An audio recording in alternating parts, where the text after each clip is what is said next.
नमस्कार प्रेक्षकांनो, लक्ष्मी निवास या मालिकेच्या आजच्या भागामध्ये आपल्याला असं बघायला मिळणार आहे. साखरपुडा सुरू असतो. निवास आता जयंतला गुणाजीकडे घेऊन जातो. गुणाजी मात्र फोनवरती बोलत असतो. निवास बोलतो, गुणाजी अरे किती फोनवरती बोलतोय, सास तुझ्या मुलीचा साखरपुडा आहे. बरं ते सगळं जाऊ दे, मला तुला एका खास माणसाशी ओळख करून द्यायची आहे.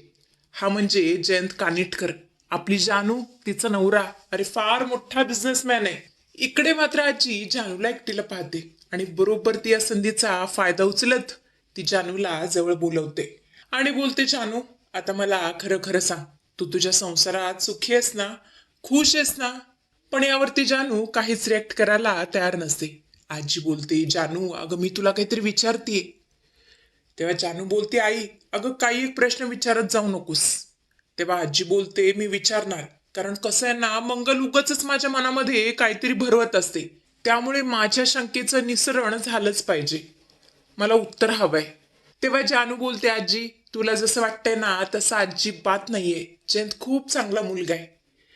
मला तो खूप सुखात ठेवतो. मला कसं चांगलं वाटेल या सगळ्या गोष्टींची तो काळजी घेतो. असं सगळं बोलून जानू आजीची बोलती बंद करते. इकडे आता लक्ष्मी आणि निवास सिद्धू जवळ जातात आणि त्याला सोन्याचं कॉईन देऊ लागतात. आणि बरोबर हे सगळं आजी पाहते आणि तांडव करू लागते. ती बोलते, तुम्हाला काय अक्कल आहे की नाही? अहो सिंचनाच्या सासू सासऱ्यांना जरा सुद्धा अक्कल नाहीये.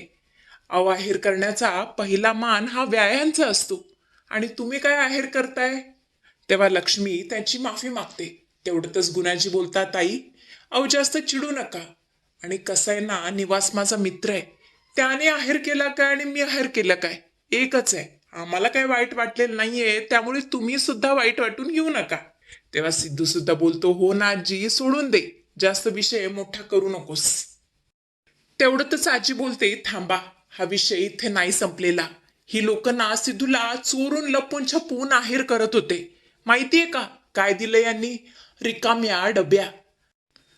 आणि हे सगळं बघून तर तिथे असणाऱ्या सगळ्यांना खूप मोठा धक्का बसतो. लक्ष्मीला तर यावरती विश्वासच बसत नाही. तेव्हा लक्ष्मी बोलते, नाही नाही, अहो त्यामध्ये सोन्याचं नाणं होतं. निवास बोलतो, हो ना, मी स्वतः जाऊन ते आणलं होतं. तेवढं तर सुपर्णा बोलते, आजी अहो या लोकांकडे जास्त लक्ष देऊ नका. या लोकांना ना पैशाची अफरातफर करायची सवयच आहे. यांची मुलगी तर माझ्या भावाची स्टेड हडप करायला निघाली होती. तेवढंच गुणाजी बोलतो, खबरदार, माझ्या मित्राला एक शब्द सुद्धा बोलायचं नाही. ही अशी माणसं नाही आहेत. ती काय माणसं आहेत ना ते मला चांगलंच माहितीये. आणि मला 100% खात्री आहे, नाणं कुठेतरी घाळ झालं असणार आहे, कुठेतरी पडलं असणार आहे, हरवलं असणार आहे. माझा मित्र तसं कधीच करणार नाही. इकडे आता विना साखरपुड्याला निघालेली असते. तेवढंच ती संतोषच्या हातामध्ये ते सोन्याचं कॉईन बघते. ती बोलते, अहो अहो हे कॉईन तुमच्याकडे कसं काय आलं? कारण हे कॉईन तर आईबाबांनी सिद्धूच्या साखरपुड्यासाठी घेतलं होतं. मग हे कॉईन तुमच्या हातात काय करतंय? आणि तुम्हाला जर असं वाटत असेल ना की मी शांत बसेन, तर तसं अजिबात काही घडणार नाहीये. त्यामुळे मला बऱ्या बोलाने सांगा, हे नाणं तुम्ही चोरलंय की नाही? तेव्हा संतोष बोलतो, हो चोरलंय. काय करणार आहेस तू? इकडे मात्र ही म्हातारी खूपच चराचरा बोलायला सुरुवात करते. ती म्हणते, आम्ही गाडी पाटील आहोत आणि आम्हाला तुमच्या सोन्याच्या नाण्याने काहीच फरक पडला नसता. तुमची ही सोंग करण्यापेक्षा तुम्ही जर इथे आलाच नसताना तर जास्त बरं झालं असतं. चला निघा इथून, 1 मिनिट सुद्धा इथे थांबायचं नाही, चला सटकायचं. असं म्हणतच ती निवास लक्ष्मीची हकलपट्टी करू लागते, त्यांचा अपमान करू लागते. आणि हे सगळं बघून तर लक्ष्मीला इतकं वाईट वाटतं की काही सांगायलाच नको. इकडे आता विना संतोषला बरोबर झापते. ती बोलते, अहो तुम्हाला लाज कशी वाटत नाही?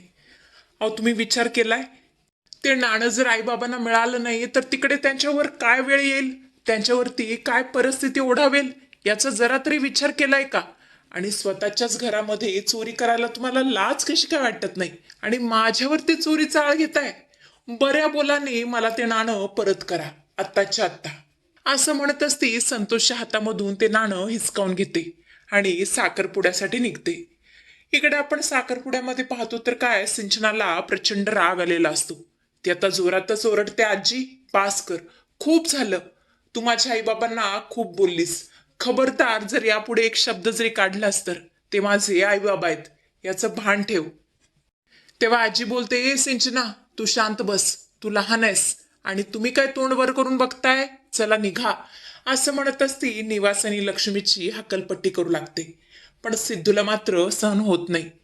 तो सुद्धा जोरातच ओरडतो, बास आजी, तू खूप बोललीस. यापुढे मी लक्ष्मी काकूंविरुद्ध एक शब्द सुद्धा ऐकून घेणार नाही. आणि रिकामी डब्बी तर रिकामी डब्बी, ती सुद्धा मी आनंदाने स्वीकारेन. असं म्हणतच तो लक्ष्मीची बाजू घेऊ लागतो. तेवढंच तिथे विना येते. मस्त अशी रुबाबात ती एंट्री घेते आणि बोलते, आई आई, अहो हे सोन्याचं नाणं तुम्ही घरीच विसरला होतात. असं म्हणतच ती लक्ष्मीला नाणं देते. आणि ते पाहून तर लक्ष्मी इतकी खुश होते, सगळ्यांना ती नाणं दाखवते आणि बोलते, हेच ते नाणं ज्या मी सिद्धूसाठी आणलं होतं, सिद्धूच्या साखरपुड्यासाठी आणलं होतं. पण वीणा, हे नाणं तुझ्याकडे कसं काय आलं? तेव्हा वीणा खोटं बोलते. ती बोलते, आई अहो हे नाणं दाखवायला मी यांच्या रूममध्ये घेऊन गेले होते, पण तोवर तुम्ही निघून गेला. खरं तर या सगळ्यामध्ये माझी चूक आहे. तेव्हा सिद्धू आता लक्ष्मी आणि निवासची माफी मागतो आणि बोलतो, लक्ष्मी काकू, निवास काका, मला माफ करा. माझी आजी तुम्हाला नको नको ते बोलली, सगळ्यांसमोर तुमचा अपमान केला, यासाठी प्लीज मला माफ करा. असं म्हणतच तो लक्ष्मीसमोर हात जोडतो. तेव्हा लक्ष्मी बोलते, नाही बाळा, त्या वयाने आमच्यापेक्षा मोठ्या आहेत, आम्ही नाही वाईट वाटून घेणार. असं म्हणतच ती खूपच प्रेमाने सिद्धूला ते नाणं देते. आणि अशा प्रकारे आता फायनली हे जे सगळं प्रकरण आहे ते शांत होतं. थोड्या वेळाने भावना पूर्वीला काढते. ती साईडला पूर्वीला घेऊन येते आणि बोलते, पूर्वी, तुम्हाला ओळखलंस का? तेव्हा पूर्वी बोलते, हो, तुम्ही त्याच ना ज्यांनी सिद्धूची रोडवरती खरडपट्टी काढली होती? तेव्हा भावना बोलते, हो, त्यावेळी मला खरंच माहिती नव्हतं तुम्हा दोघांचं लग्न ठरलंय. मी तुम्हा दोघांना नको नको ते बोलले. प्लीज मला माफ करा. खरंच मनापासून सॉरी. खरं तर तू मला सांगण्याचा खूप प्रयत्न केलास, पण मी तुझं ऐकूनच घेतलं नाही. Sorry, I am really very sorry. पूर्वी सुद्धा मोठं मन दाखवत भावनाला माफ करते आणि बोलते, इट्स ओके. आणि अशा प्रकारे आता थोड्या वेळाने साखरपुडा संपतो. सगळीच पाहुणी मंडळी आपापल्या घरी निघून जातात. पण सिद्धू मात्र भयंकर चिडलेला असतो. तो त्याच्या सगळ्या घरच्या लोकांना एकत्रित करतो आणि बोलतो, आई, अगं हा सगळा काय प्रकार आहे? तेव्हा त्याची आई बोलते, सिद्धू, अरे तुला काय म्हणायचंय? तेव्हा सिद्धू बोलतो, तुम्ही मला न विचारता, माझी परवानगी न घेता माझा साखरपुडा कसं काय ठरवला? तेव्हा त्याची आई बोलते, सिद्धू, अरे काय झालं? तुला पूर्वी आवडत नाही का? तुम्ही चांगले मित्र आहात म्हणून मला असं वाटलं की तुला ती आवडत असेल. तेव्हा सिद्धू बोलतो, आई, अगं तुला का कळत नाही? आमच्यामध्ये फक्त मैत्री आहे, त्या पलीकडे काहीच नाही. आणि माझ्या आयुष्यातला इतका मोठा निर्णय तुम्ही परस्पर कसं काय घेऊ शकता ना, तेच मला कळत नाहीये. ही गोष्ट मला पचतच नाहीये. अच्छा, आत्ता माझी ही गोष्ट लक्षात आली. त्या गुणाजी बरोबर तुमचे संबंध सुधरावे म्हणून तुम्ही माझा बळी देताय. तेव्हा संपत बोलतो, सिद्धू, आपलं राजकारणी घराणं आहे आणि इथे असंच असतं आणि आता तुला हे लग्न स्वीकारावंच लागेल. तेव्हा सिद्धू बोलतो, नाही, अजिबात नाही, मी त्या पूर्वीशी लग्न करणार नाही म्हणजे नाही. तेव्हा संपत बोलतो, हे लग्न तर होणार आणि हे लग्न आता कोण थांबवतो ते मला बघायचंच आहे. आई, आत्ताच्या आत्ता गुरुजींना फोन कर आणि पुढची तारीख काढ लग्नाची. आता या महाशयांचा बार उडवून द्यायचा म्हणजे द्यायचा. असं बोलून त्याचे वडील निघून जातात रागाने. इकडे आपण पाहतो तर काय, संतोषच्या घरी कोणीच नसतं. त्यामुळे आता त्याला चांगली संधी असते त्याचे हरवलेले 9 लाख रुपये शोधण्याची. त्यामुळे तो शोधाशोध करतो, सगळं घर अस्तव्यस्त करून टाकतो. आणि तेवढंच साखरपुड्यावरून सगळी मंडळी घरी परत येते आणि घर असं अस्तव्यस्त बघून सगळ्यांना खूप मोठा धक्का बसतो. लक्ष्मी बोलते, संतोष, अरे हा सगळा काय प्रकार आहे? तेव्हा संतोष खोटं बोलतो. तो बोलतो, आई, अगं मी 10-15 मिनिटासाठी बाहेर गेलो होतो. हे कोणी केलंय मला नाही माहिती. अहो, तुम्हाला कळतंय का, आपल्या घरात चोरी झालीये? आणि हे सगळं ऐकून तर सगळे खूप घाबरतात. लक्ष्मी बोलते, अरे देवा, माझ्या कपाटातले दागिने चोरले तर नसतील ना? असं म्हणतच सगळेजण तिच्या खोलीमध्ये धाव घेतात. लक्ष्मी कपाट चेक करते, पण सोनं आहे तसं असतं. आणि हे सगळं बघून सगळ्यांच्या जीवात जीव येतो. आणि एवढं सोनं बघून संतोषचं डोकंच फिरतो. तू बोलतो, अरे बापरे, हा इकडं केवढं सोनं आहे. हे सोनं जर मला मिळालं तर माझं किती भलं होईल. चक्क 1.5 लाखांचं सोनं आहे. किमान माझ्या घरच्या बांधकामाला तरी सुरुवात होईल. असा तो मनातल्या मनात विचार करू लागतो. हरीश सुद्धा मनातल्या मनात विचार करतो, हे सोनं जर मला मिळालं तर किती बरं होईल. इन्व्हेस्टरचे सगळे पैसे मी परत करून टाकेन.